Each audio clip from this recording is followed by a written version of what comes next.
All right, here we go. You need first the cardboard tube and a sheet of newspaper.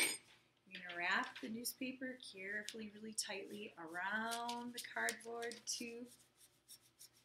And then you're going to leave a little bit hang off the edge so that you can kind of tuck that newspaper down inside the cardboard so that it stays holding on. You don't need to tape it on or anything. It doesn't have to cover the entire cardboard tube. You're good to go. Then you're going to go and get a chunk of clay. I have one already cut. Remember, because we are looking for a rectangle piece, let me grab that. Because we're looking to cut out a rectangle, we're going to start with a rectangular piece of clay. We need to first roll the short way. So I'm going to do that first. So you're going to lay that down, put a stick on either side. Stand up when you do this so that you can get a good amount of upper body strength to oomph through it. Take that rolling pin, you're going to roll just a little bit. Please only roll a little, and then you're going to flip your clay. You don't want the clay to stick to the table. So back again, roll a little bit more, flip it, uh-oh, stuck. There we go. Flip it, okay? And then once you can see that the clay is as wide, just a little bit wider than the cardboard piece, you are done rolling that direction. You're going to turn your clay and roll it for the length. You're going to keep rolling for the length for the rest of the time. So I'm going to take my rolling pin, I'm going to tuck these little sticks in a little bit more, and I'm going to start rolling again. Okay, roll a little bit, flip it over. Roll a little bit, flip it over. Remember, you don't want to handle the clay too much. Your skin will dry out the clay. We don't want that to happen. We don't want it to crack as you're building your cylinder. So roll a little bit. I'm not done rolling until the two sticks and the rolling pin can do their job. Their job is to not allow the clay to roll out any thinner. Once you've done that, you have a perfect thickness. This entire slab will be the same thickness from one end to the other. Almost there. It is important not to leave the clay too thick. Don't roll it too thin. Gotta keep those sticks doing their job. All right. Whoop. Gotta roll that, move that down a little bit. I have a huge piece of clay. Hopefully it won't be quite so much work for you to take care of this. Once you have rolled out your clay, you don't need the sticks and the rolling pin anymore. You're going to hand these off to someone else who hasn't used them yet. I'm just going to toss them over here out of the way. Once you are done with that, you're ready to move on to the next step. I'm going to pull that back just a little bit so you can see it. I'm going to take the cardboard piece. You need to cut out a rectangle of clay that is the same size as this pattern, but you want to leave the very, very biggest piece of scrap that you possibly can. So if I put it here, that doesn't work. I have two smaller pieces. It's not going to fit down here, so it looks like the winner is over here on this end. Carefully use a butter knife, cut out the clay, the piece using the template. Do not push too hard with the knife. You don't need to try to cut through the table as well as the clay. Just lightly cut through. You're going to save the big scrap.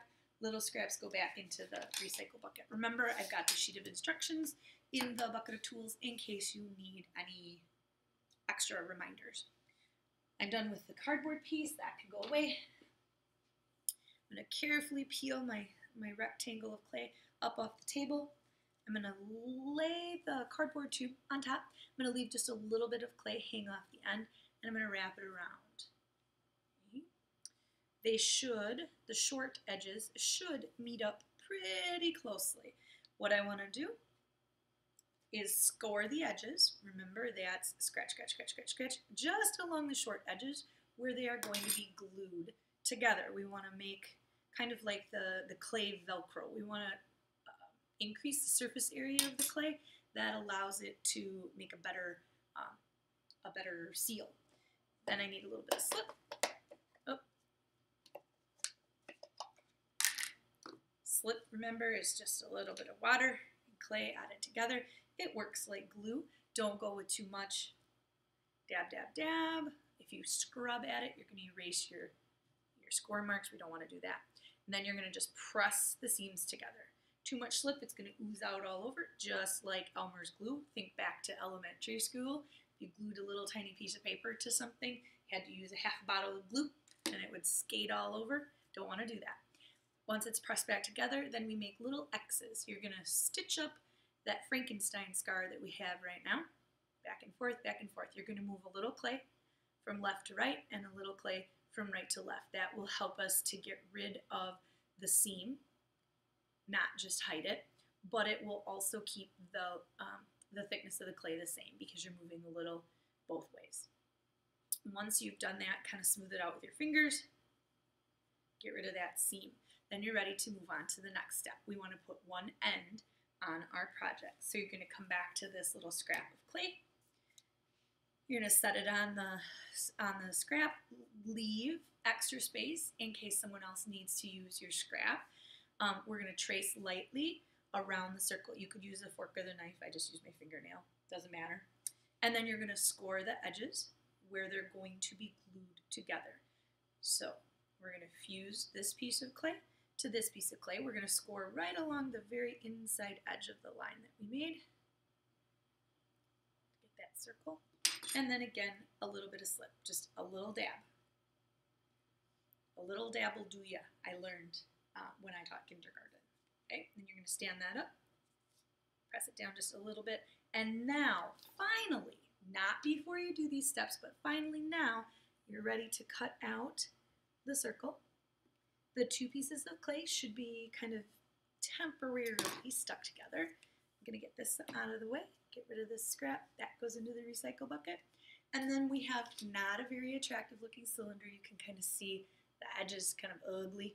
So we're going to take our finger and we're going to blend that down.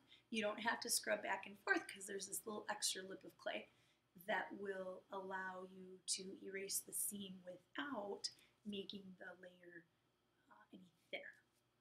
So you can go all the way around, blend, blend, blend, blend, blend, blend, just like that. Okay, it should look like it's all one piece now instead of two. You can use your fingers to kind of smooth it out to get a nice smooth surface, because once you take the cardboard tube out, the clay is not going to be very strong. Right now, you've got the support of the cardboard.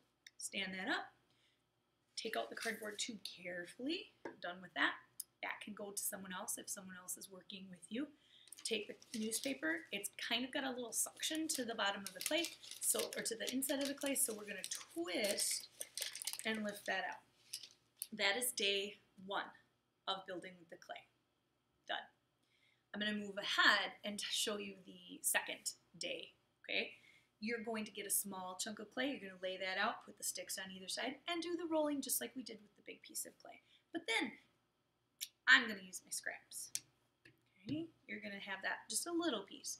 You're going to turn your project open side down. You're going to set it on the clay. Again, trace lightly around the outside edge. This should sound vaguely familiar. It's going to be exactly what you did for the first end of the project.